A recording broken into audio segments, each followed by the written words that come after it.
Hello all you VR divers, and thank you for joining me on Weaver's Wonderful World. When it comes to sound in the Oculus Meta Quest 2, there are a few different options. From earbuds that are wired, Bluetooth, or dongle enabled, to headphones of all shapes and sizes. But a lot of the times these can be uncomfortable and irritating because they don't really fit on certain head straps very well. Well, BoboVR has made a solution that will work not only for their head straps, but even for the head straps of third-party accessory companies and even official Oculus Meta head straps. And those are the A2 audio solution and A2 Air. Now, there are a few differences between the A2 and the A2 Air, and those are the built-in battery, different modes, and the rotate to mute function. Outside of those features, they function pretty much the same.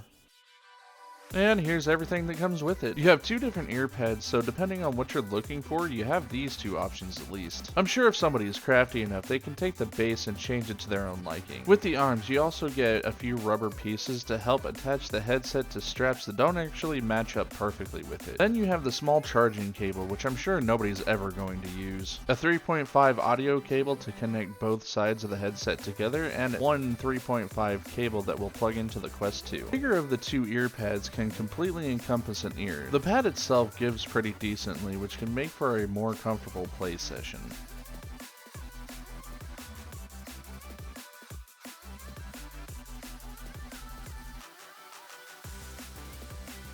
The smaller of the two earpieces sits just on top of your ear but gives just as much as the bigger one. With the earpiece being slightly movable, it will sit more or less in the direction that your ear goes, and is more comfortable for those who don't like to have their ears completely covered. On the inside of the arm, it gives clear instructions on where to put the thickening pad just in case you need that to help keep it on the Quest 2, and clear instructions on what side of the headset it should go on. On the left arm is the on-off switch and the mode button to change the sound quality on the inside of the headset.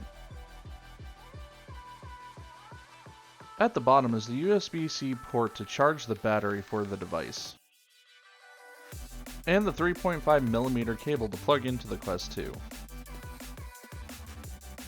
I'm also recording for the BoboVR A2 headphones and A2 Air headphones. Right now I am currently in the A2 headphones. You can't hear the quality the same way I can, but that doesn't really matter because I'm going to tell you the quality. So for this one, we are going to parkour. And we are heading to rooftops, so let's get this done. Hoorah. In that clip, you heard the quality of the Quest 2 mic, but the quality of the sound you heard was more or less from my computer itself. So I need to tell you the quality of the headset myself. I didn't play with the modes because from the get-go the sound was outstanding. With the speakers being on my ears, I could hear everything a lot clearer. But at the same time, I did have to raise the volume to 2 spots just before max to hear the sound well enough to play. However, that might just be because I'm losing my hearing. Either way, I didn't have to play with the modes to have good sound quality right out of the gate. The only downside was having to charge it as soon as I got it before I could play with them.